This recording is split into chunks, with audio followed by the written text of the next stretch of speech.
Okay, mga mi, another t-shirt tayo. Pure cotton din ha. Closer look nyo po. Ayan, pure cotton din yan para makita nyo ha.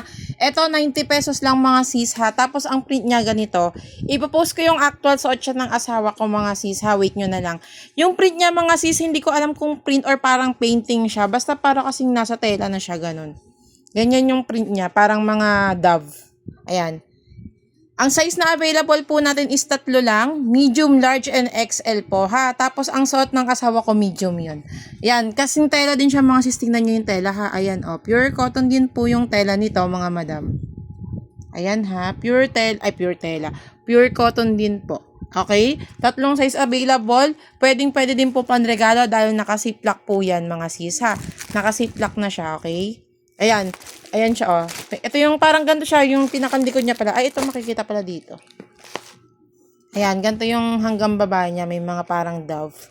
Stop at nothing made extreme. Ayan na, kita nyo naman po yung tela. Mga sis, cotton po talaga yung tela niya, ha? Ayan, cotton siya. Okay, 3 size available mga sis, paunahan na lang po.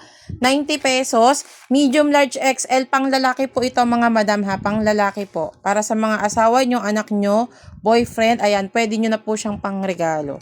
Maganda lalagyan nito mga madam, ziplock siya. Ayan, ganyan yung lalagyan niya ha. Okay po, thank you.